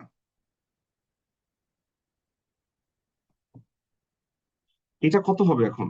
তাহলে ছিল 0.1, তাহলে এটা হবে 1.1, এটা হবে 1.1। এটা কত হবে? 0-র সাথে 0.3 যোগ করলে 0.3 হয়, 0-র সাথে 0.2 যোগ করলে 0.2 হয়, থেকে গেল, শুধু একটা চেঞ্জ হলো কিন্তু। আচ্ছা, এরপরে কিন্তু আবার ক্যালকুলেশন করব। খেয়াল করেন এখানে লুপটা কি ঘটছে। আমরা কিন্তু 5 নম্বর প্যাটার্ন এখান থেকে 2 নম্বর স্টেপ থেকে নিয়েছি, নেওয়ার পরে অ্যাকচুয়াল আউটপুট ক্যালকুলেট করে আমরা দেখলাম যে এখানে অ্যাকচুয়াল হচ্ছে 0 কিন্তু ডিজায়ার্ড আছে 1। তাহলে আমরা এখানে অ্যাকচুয়াল 0.0 পাওয়ার পরে আমরা আমরা এই স্টেপে কিন্তু গেলাম, যাওয়ার পরে ওয়েটটাকে আপডেট করলাম, করার পর আমরা এবার কোথায় যাব? 2 নম্বর স্টেপের। এর আগে কিন্তু সবগুলা নতুন প্যাটার্নে যাচ্ছিল, এবার কিন্তু নতুন প্যাটার্নে যাবে না, 5 নম্বর প্যাটার্নে আবার ক্যালকুলেশন হবে, 6 নম্বর প্যাটার্নে যাবে না। কেননা 5 নম্বর প্যাটার্নেই তো গন্ডগোল হয়ে আছে, এটা তো মিলে নাই। মিলিয়ে নিচের দিকে যাইতে হবে। ওই যে বললাম যে বাচ্চাকে যখন আপনি শেখান, যখন ধরেন আপনি এ শিখাইলেন, বি শিখাইলেন, সি শিখাইলেন, সিটা শিখানোর পরেই তো আপনি ডিতে যাবেন। সি তো এখানে শেখানো হয়নি, তার মানে প্যাটার্ন 5 তো আসলে শিখে নাই। প্যাটার্ন 5 হচ্ছে ডি হওয়ার, ডিজায়ার্ড আউটপুট 1 হওয়ার কথা, অ্যাকচুয়াল হয়ে আছে 0, তার মানে শিখতে পারে নাই, রেজাল্টের সাথে তো অ্যাকচুয়াল মিলে নাই। আপনাকে P5 কমপ্লিট করেই P6 এ যেতে হবে। তো P5 এখনো মিলে নাই, আমরা জাস্ট ওয়েটটাকে চেঞ্জ করলাম। এই যে এখানে আউটপুট 0 শুড বি 1 হলো, নেক্সট সময়ের ওয়েট হবে কারেন্ট সময়ের ওয়েট প্লাস ওই লাইনের ইনপুট। কি হতে পারে? আমরা এটাকে যোগ করে দিলাম, যোগ করে আমরা এখন ক্যালকুলেশন করে P5 এ ক্যালকুলেশন করব, নতুন স্টেপে যাচ্ছে না, P5 এই মানে নতুন ইনপুটে যাচ্ছে না, P5 এই ক্যালকুলেশন হবে। কিভাবে হবে দেখেন তো। এবার যদি যোগ করি, 1 এর সাথে এটা গুণ করলে কত হয়? 1.1। এটা 0-র সাথে 0.3, এটার সাথে 0-র সাথে 0.2, তার মানে টোটাল সামেশন হচ্ছে 1.1। 1.1 কি হয়? 1.1 0.5 এর অবশ্যই উপরে। তার মানে এখানকার অ্যাকচুয়াল আউটপুট কত হবে? এবার অ্যাকচুয়াল আউটপুট হবে, অ্যাকচুয়াল আউটপুট কিন্তু 1 হবে, যেহেতু এইটা 1.1 0.5 এর থেকে উপরে, অ্যাকচুয়াল আউটপুট 1। এবার দেখেন ডিজায়ার্ড কি ছিল? 1, অ্যাকচুয়াল 1, মিলে গেছে। এরপরে আমরা কোথায় যাব? এরপরে আমরা কোথায় যাব? আমাদের এইখানে দেখেন একটা বিষয় খেয়াল করেন, আমরা কিন্তু প্রথমে যেই ওয়েট নিয়ে শুরু করেছিলাম, সেই wait P1 P2 P3 P4 সবাই কাজ করেছে, কোনো সমস্যা হয়নি। P5 এ এসে আমরা দেখলাম যে এইটা কাজ করলো না, ডিজায়ার্ডের সাথে অ্যাকচুয়াল মিললো না, আমরা P5 এ চেঞ্জ করলাম ওয়েট, অ্যাডাপ্ট ওয়েটে যে চেঞ্জ করে P5 এর জন্য ক্যালকুলেশন করে দেখলাম, এরপরে মিলে গেল ডিজায়ার্ডের সাথে অ্যাকচুয়াল। এরপরে কি আমরা P6 এ যাব? না, এরপরে যাব হচ্ছে আমরা P1 এ, আবার চেক করতে হবে আমাদের। ওই যে বললাম যে আপনি যখন বাচ্চাকে এ বি সি ধরেন শিখিয়ে ফেলেছেন, ডিতে আসলেন, সে ডিতে যখন আসলেন তখন আপনি ডি শেখানোর পর এ বি সি 3টা শিখে আবার ডিতে আসতে হবে, যেন 4টা হয়। তার মানে আলটিমেটলি কিন্তু আমাদের পরেরটায় আসতে হলে আগের সবগুলা লার্ন হয়ে আসতে হবে। এখানে কিন্তু আমাদের একটা ওয়েট দিয়ে P1 P2 P3 P4 হয়েছিল, P5 এসে চেঞ্জ হয়ে গেল। তো এই চেঞ্জ ওয়েট দিয়ে P1 P2 P3 P4 কিন্তু লার্ন হয় নাই। সেটা দেখতে হবে যে যেই ওয়েটটা চেঞ্জ হলো সেটাতে P1 P2 P3 P4 কাজ করছে কিনা, আমরা একটু চেক করে দেখবো, তারপরে P6 আসতে হবে। মানে একই ওয়েট দিয়ে P1 P2 P3 P4 P5 হলে P6 আসবে, তার আগে না। ওই জন্য P1 P2 P3 P4 P5 একই ওয়েট দিয়ে কাজ করছে কিনা, we have to check it. কিভাবে চেক করব? এই যে আমাদের এইখানে এই ওয়েটটা এখন চলে যাবে, দেখেন এখানে যখন চেঞ্জ হলো, এখানে দেখাইছে অলরেডি, যখনই আমার এটা চেঞ্জ হয়ে কাজ হয়ে গেল P5 এ, এটা স্টেপ 2 এর আবার যাবে হচ্ছে প্রথমটায়, মানে এবার এখানে P1 এ। P1 এ যে দেখেন আমরা কি করতে পারি, P1 এ যে আমরা কিন্তু x0 এর ভ্যালু কত দেব? 0, তাই তো?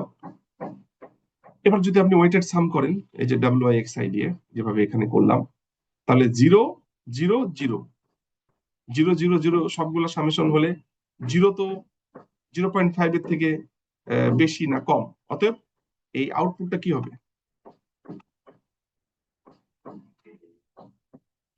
আউটপুট হবে 0। অতএব ডিজায়ার্ড আউটপুট আর অ্যাকচুয়াল আউটপুট P1 ঠিক আছে। এরপরে আসবো কোথায়? এরপরে আসবো হচ্ছে P2 তে। P2 তে 001, 001 মানে হচ্ছে এইটা হবে 1, x2 1। তাহলে 001 হলে কি হচ্ছে দেখেন তো, এটা 0, এইটাও 0, এটা 0.2। 0.2 কি 0.5 এর থেকে উপরে? নো, এটা কিন্তু আউটপুট কি হবে? 0 থ্রেশহোল্ডিং ফাংশনের। তাহলে y 0 থাকছে, ডিজায়ার্ড 0, অ্যাকচুয়াল 0। ওকে, তার মানে P2 ও ঠিক আছে। এরপরে আমরা যখন P3 তে আসবো 010, তাহলে কি হচ্ছে?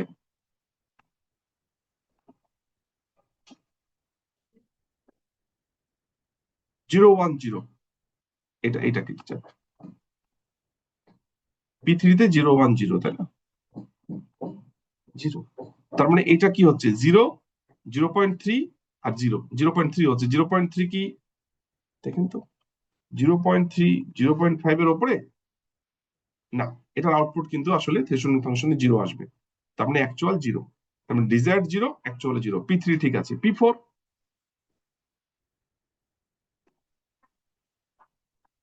এ এসে 011, এবার দেখা যাক কি হয়। 011, এটা তো 0 আছে, 1 আছে, এইটা আমরা চেঞ্জ করে দেবো 1 এ। এবার যদি যোগ করি তাহলে 0 সাথে 1.1 গুণ করলে 0 হয়, আর এইটা হচ্ছে 0.3 হয় 1 এর সাথে, আর এটা হচ্ছে 0.2 হয়। তাহলে যোগ করলে কি হয়? 0.5। 0.5 0.5 এর থেকে বড় না, অতএব এটার আউটপুট কিন্তু 0 হবে। তার মানে P4 এর অ্যাকচুয়াল আউটপুট 0, ডিজায়ার্ড 0, তার মানে মিলে গেছে কিন্তু আমাদের। তার মানে আমরা P5 এ যে ওয়েটটা চেঞ্জ করলাম সেটা P1 P2 P3 P4 এবং P5 এর জন্য করলে তো মিলবেই, যেহেতু কোনো চেঞ্জ করে নেই। তারপরে এরপরে P6 যাবে।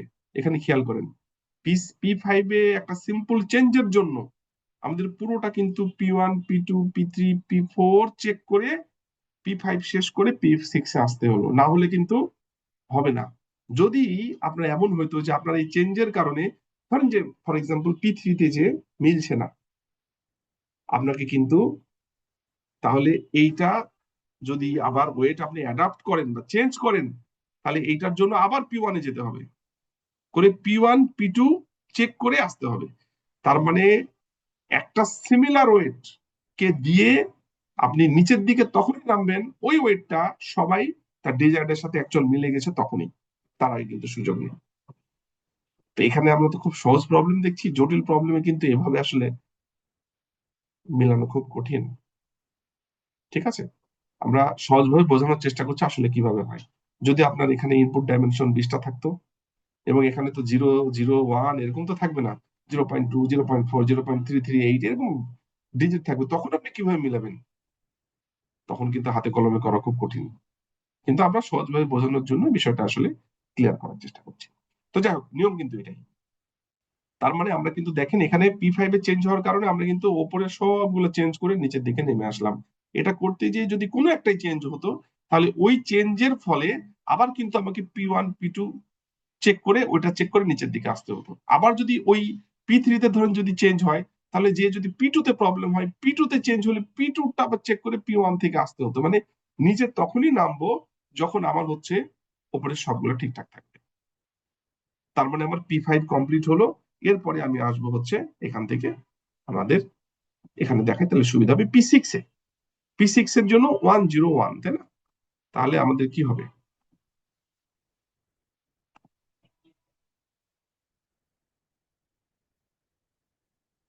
101, 101 করলে কি হয়? 101 এটা করলে কি হয়?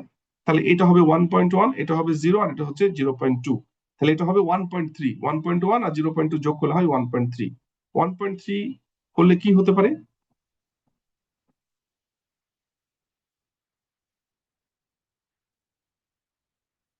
1.3 কম্পেয়ার করবো 0.5 এর সাথে, অবশ্যই এটার আউটপুট 1 হবে। তার মানে আমাদের অ্যাকচুয়াল আউটপুট কি হচ্ছে?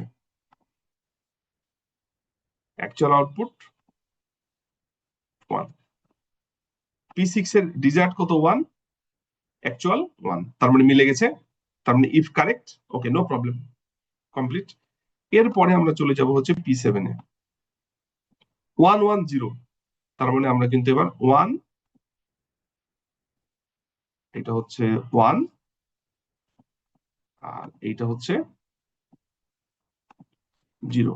তাহলে 1 1 0, 1 1 0 যদি করি তাহলে 1.1 আর 0.3, এটা তো 0, তাহলে 1.4, 1.4 কি হয়?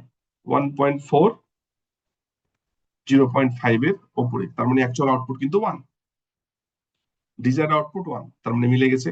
এরপরে আসবো কোথায়? এরপরে হচ্ছে P8 এ, P8 এ হচ্ছে 1 1 1, 1 1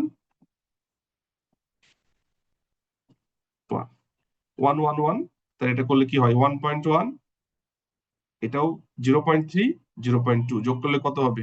তাহলে এদিকে 0.5 আর 1.1, তার মানে 1.6, 1.6 0.5 এর উপরে, তার মানে অ্যাকচুয়াল আউটপুট কিন্তু 1 এবং ডিজায়ার্ডও 1, তার মানে ইফ কারেক্টে মিলে গেছে। নেক্সট টাইমের ওয়েট হবে কারেন্ট টাইমের ওয়েট। আমাদের P8 ও কমপ্লিট, তার মানে আমাদের কিন্তু কাজ কমপ্লিট। আমরা এখানে যেই ওয়েটটা পাইলাম, দেখেন ওয়েটটা চেঞ্জ হয়ে কি হলো, এখন W0 এর ভ্যালু আছে 1.1, ডাব্লিউ X1 এর W1 এর ভ্যালু হচ্ছে 0.3, আর W2 এর ভ্যালু হচ্ছে 0.2। আমরা শুরু করেছিলাম কি দিয়ে? আমাদের কিন্তু এই ওয়েটের ভ্যালু যেটা দিয়ে শুরু করেছিলাম সেটা যদি আমি একটু লিখি, তাহলে এরকম হবে। আমরা কিন্তু হচ্ছে শুরু করেছিলাম W0 এর ভ্যালু হচ্ছে 0.1, W1 এর ভ্যালু ছিল 0.3, আর W2 এর ভ্যালু করেছিলাম 0.2 দিয়ে, তাই তো? এখন চেঞ্জ হয়ে কি হলো? চেঞ্জ হয়ে আমার ডাব্লু হয়ে গেল এমন 1.1, W1 হচ্ছে 0.3, আর W3 হচ্ছে 0.2।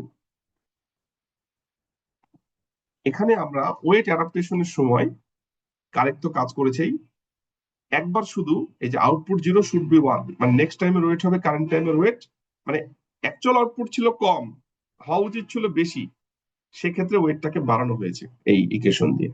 আর যদি আমাদের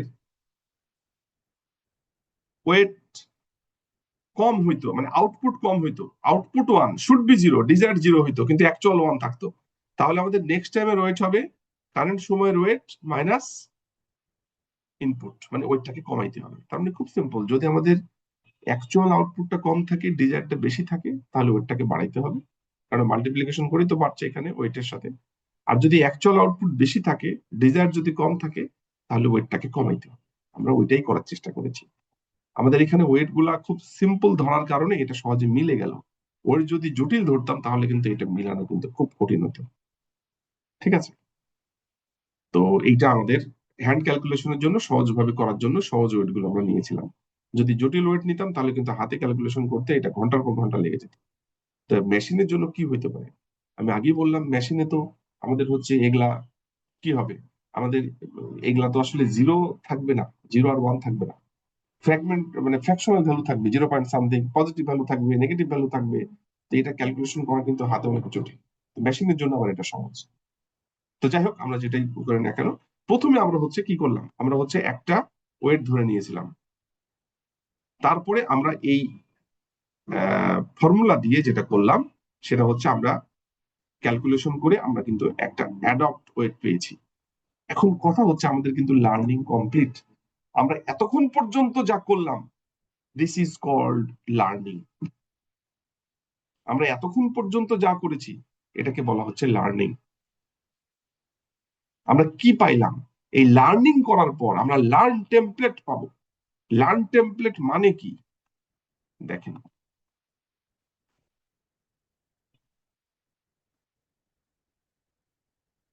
লার্ন টেমপ্লেট মানে হচ্ছে আমরা এতক্ষণ পর্যন্ত কি করলাম, লার্নিং করলাম। লার্নিং করার পরে যেগুলা পাইলাম সেগুলা রেখে যেগুলা লাগবে টেস্টিং এর সময় সবগুলো আমি বাদ দিয়ে দেবো। আমার দেখেন কি কি লাগবে আর কি কি লাগবে না।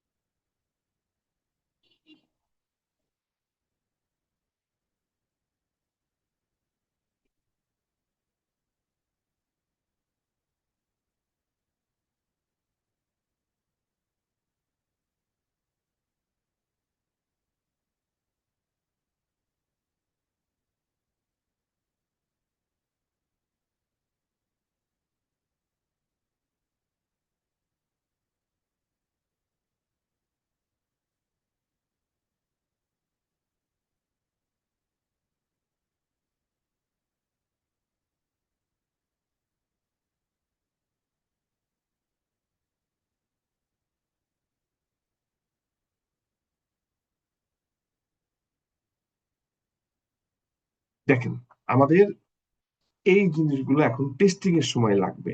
আমি তো লার্নিং এর সময় কি লাগবে সেটা দেখালাম, দিয়ে লার্ন টেমপ্লেট পাইলাম। লার্ন টেমপ্লেটে কি কি আমাদের লাগবে? ডাব্লুর ভ্যালু গুলো লাগবে, স্ট্রাকচারটা লাগবে, ডাব্লুর ভ্যালু লাগবে, টি এর ভ্যালু লাগবে।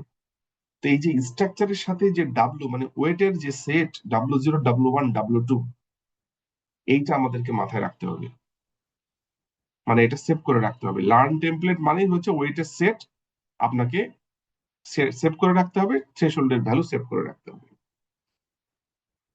লার্ন টেমপ্লেট আমরা এতক্ষণ পর্যন্ত যে অ্যাডপ্ট ওয়েট করার পরে সবার জন্য এমন একটা ওয়েট বের করেছি এবং থ্রেশহোল্ড বের করেছি যেটাতে সবাই স্যাটিসফাই করবে, সবাইকে ঠিক মতো ক্লাসিফাই করা যাবে। This is called learn template. তাহলে লার্ন টেমপ্লেটের জিনিস কি থাকছে? ওয়েটের সেট যেটা ফাইনালি বের হলো, একটা সিমিলার ওয়েট যেটাতে সবাই স্যাটিসফাই করছে P1 থেকে P8 পর্যন্ত, এবং তার সাথে থ্রেশহোল্ড।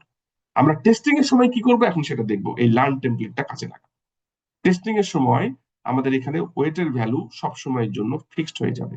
ওয়েটের ভ্যালু কিন্তু 1.1, এই যে এখানে আছে 1.1। ডাব্লু 1 এর ভ্যালু কত? 0.3, এই যে 0.3। আর ডাব্লু 2 এর ভ্যালু কত? 0.2। আমরা কিন্তু ওটাই বসালাম। ডাব্লু 0 1.1, ডাব্লু 2 ডাব্লু 0 1.1, ডাব্লু 1 0.3, আর ডাব্লু 2 0.2। থ্রেশহোল্ডের ভ্যালু আমরা এখানে বসালাম 0.5।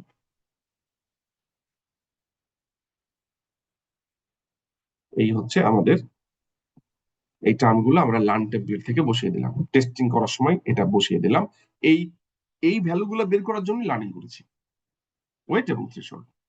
এরপরে আপনি এর মধ্যে থেকে যে কোনো একটা প্যাটার্নকে আপনি যদি টেস্টের জন্য নেন, প্রথমে তো আমরা লার্ন করে ফেলবো তাই না সবাইকে। টেস্টের জন্য এর মধ্যে থেকে যে কোনো একটা প্যাটার্ন আসতে পারে। আমি ধরলাম P5, ওকে, 100, এই প্যাটার্নটা আসলো। আপনি এখন এখন বসান, এক্স এর ভ্যালু হচ্ছে 1, এটার ভ্যালু হচ্ছে 0, এটার ভ্যালু হচ্ছে 0। ক্যালকুলেশন করলে কি হয় দেখেন তো।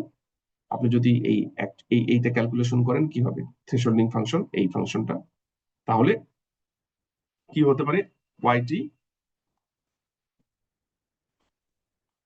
এফ 1 এর সাথে 1.1 কি হবে? 1.1 প্লাস 0-র সাথে 0.3, 0 প্লাস 0-র সাথে 0.2, 0। ক্যালকুলেশন করলে কত আসে? এফ 1.1, 1.1। এখন থ্রেশহোল্ড 0.5 এর সাথে কম্পেয়ার করবেন, 1.1 0.5 এর সাথে কম্পেয়ার করলে এটা কি হবে? আউটপুট 1। তার মানে অ্যাকচুয়াল আউটপুট এখানে কত আসছে? 1। এখন তো অ্যাকচুয়াল না, জাস্ট আউটপুট। এই আউটপুট ডিজার্টের সাথে মিললো, দিস ইজ টেস্টিং। এই তখন আর ডিজার্টের সাথে কিন্তু মেলানো হবে না। এখানে যে আউটপুটটা বের হচ্ছে, এই আউটপুটটাই কিন্তু টেস্টিং এর সময় কিন্তু ডিজার্টের সাথে মেলানো হবে। এই আউটপুট যেটা 1, আমরা বলবো যে এইটা 1 গ্রুপের মেম্বার। দেখেন তো এটা 1 গ্রুপের মেম্বার না? এই যে 1 গ্রুপের মেম্বার। এভাবে আপনি যেটাই করেন না কেন সেটা সেই গ্রুপের মেম্বার মিলে যাবে। এটা ছিল টেস্টিং। তার মানে লার্নিং করার পর আমরা যে লার্ন টেমপ্লেট পাবো, সেই লার্ন টেমপ্লেটে এখানে ওয়েট এবং থ্রেশহোল্ড, এই ওয়েটের সেট এবং থ্রেশহোল্ডটাকে আমরা ওই আর্কিটেকচারে বসিয়ে যে কোনো ভ্যালু ইনপুট দিই না কেন, সে একটা প্রিডিকশন আমাদের দিবে। This is called predicted output, Y. এই ছিল আমাদের মোটামুটি একটা সিঙ্গেল নিউরনের উপরে আমরা কিভাবে নিউরাল নেটওয়ার্কের অ্যালগোরিদম চালাইতে পারি। This one is very important algorithm. আমি যেটা দেখেছি অনেকেই যেটা করে, বিশাল বিশাল অ্যালগোরিদম লার্ন করে, কিন্তু একটা নোডের উপরে কি অ্যালগোরিদম কাজ করবে সেটাই সে বোঝে না। আলটিমেটলি কিন্তু একটা দূর যাওয়ার পরে সে কিন্তু আর যেতে পারবে না। তো এইটা বোঝা খুবই দরকার।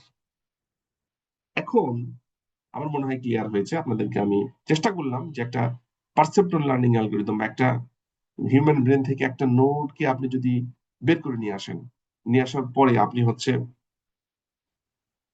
অ্যালগোরিদম চালাচ্ছেন, ওটার উপরে কিভাবে চালাইতে পারেন, আমরা মেশিনে কিভাবে হিউম্যান ব্রেনের মতো একটা নোডকে আমি কিভাবে সিমুলেট করতে পারি সেটা দেখাইছি। তো সেটা লার্নিং পার্টটা কি, টেস্টিং পার্টটা কি সেটা ডিটেলস আপনাদেরকে দেখানো হয়েছে, এবং ম্যাথমেটিক্যাল ক্যালকুলেশন করে ইকুয়েশন ধরে ধরে। এখন একটা সিম্পল বিষয় আসতে পারে যে আমি যতগুলা লার্ন করাবো তার মধ্যে দিয়েই যদি টেস্ট করাই তাহলে আর কি হলো? আলটিমেটলি এটা করা হয় না। এটা একটা সিম্পল বেসিক জিনিস, ওই জন্য আপনাদেরকে দেখাইছি। এখানে যেমন 8টা প্যাটার্ন ছিল, আমি 8টা দিয়ে লার্ন করাইছি, করে ওর মধ্যে থেকে একটা দিয়ে টেস্ট করাচ্ছি, এটা তো হইলো না। তাহলে কি হইতে পারতো? হইতে পারতো, দেখেন এখানে দুইটা গ্রুপ আছে না, জিরো গ্রুপ আর ওয়ান গ্রুপ। আমরা এমন করতে পারতাম যে এখানে জিরো গ্রুপের দুইজনকে নিলাম লার্নিং এর জন্য আর দুইজনকে নিলাম টেস্টিং এর জন্য। কি হইতে পারে? যেমন আমরা এইখানে কি করতে পারি,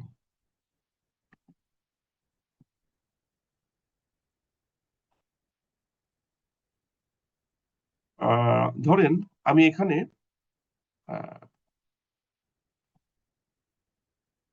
P1, মানে এই জিরো গ্রুপের P1 আর P3, এই দুইটাকে নিলাম লার্নিং এর জন্য। ঠিক আছে, আচ্ছা একটু থামেন।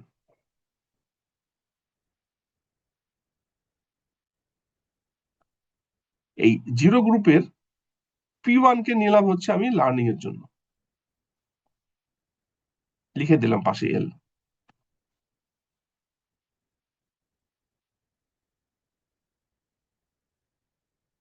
আর P3 কে নিলাম হচ্ছে লার্নিং এর জন্য, মানে P1 P3 কে নিলাম লার্নিং এর জন্য। আর এখানকার আমি ধরলাম যে P6 এবং P8 কে নিলাম লার্নিং এর জন্য। তার মানে P1 P3 P6 P8, এই গ্রুপের দুইটা, এই গ্রুপের দুইটা, এই দুটাকে এই চারটাকে লার্নিং করলাম। আর টেস্টের জন্য রাখবো হচ্ছে আমি P2 P4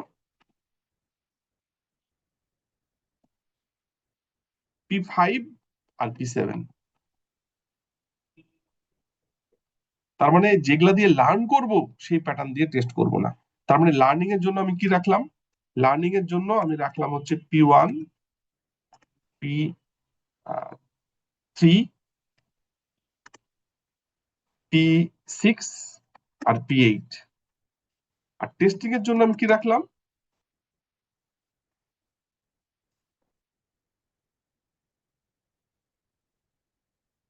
টেস্টিং এর জন্য আমি রাখলাম হচ্ছে P2 P4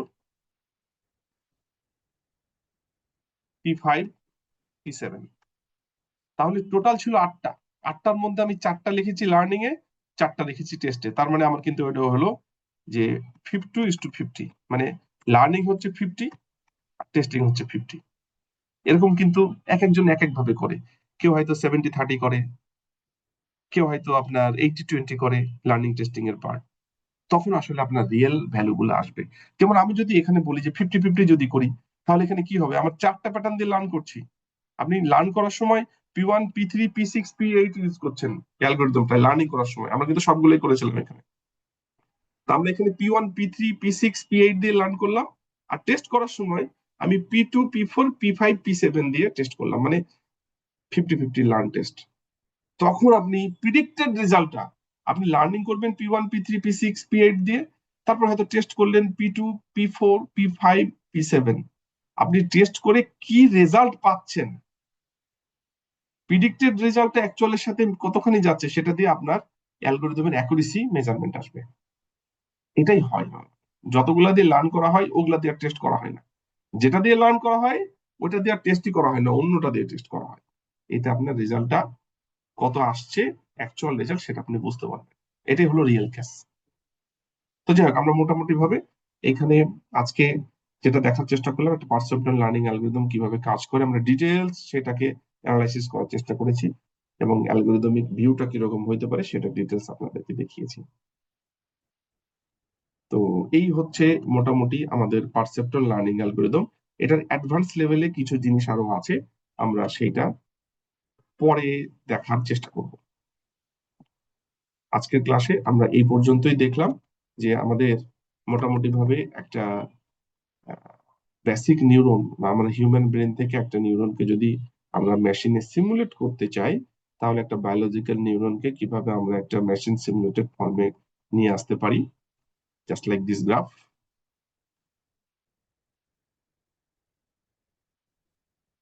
মেশিন সিমুলেটেড ফর্মে কিভাবে নিয়ে আসতে পারি। এটা ছিল বায়োলজিক্যাল নিউরন, এটা হচ্ছে মেশিন সিমুলেটেড নিউরন। এবং আমরা কিভাবে আহ, আহ, কাজগুলা করব একবারে ডিটেলস ইকুয়েশন সহ, আমাদের থ্রেশহোল্ডিং ফাংশন কি, বায়াস হলে কিরকম হইতে পারে, যে কোনো একটা ইউজ করলেই হয়। ডিটেলস আমি ক্লিয়ার করার চেষ্টা করেছি, ইকুয়েশন গুলো কিভাবে কাজ করে, থ্রেশহোল্ডিং ফাংশন কিভাবে কাজ করে, আউটপুট কিভাবে বের করব, এবং একটা সিম্পল নিউরনের ক্ষেত্রে আমরা লার্নিং কিভাবে চালাবো, একটা ক্যারেক্টার রিকগনিশন সিস্টেম কিরকম চলতে পারে, হিউম্যানের সাথে আসলে সিমিলারিটি গুলা কোথায়, সেগুলা দেখানোর চেষ্টা করেছি। এবং তারপরে হচ্ছে আমরা একটা পারসেপ্ট্রন লার্নিং অ্যালগোরিদম কিভাবে কাজ করতে পারে ওইটার একটা ম্যাথামেটিক্যাল ফিগার দিয়ে আমি আপনাদেরকে বোঝানোর চেষ্টা করেছি।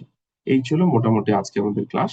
আমরা এর পরে এই পারসেপ্ট্রন লার্নিং অ্যালগোরিদমের কিছু মডিফিকেশন আছে, সেই মডিফিকেশন গুলা সামনে দেখার চেষ্টা করব। আশা করছি বুঝতে পেরেছেন। Thank you.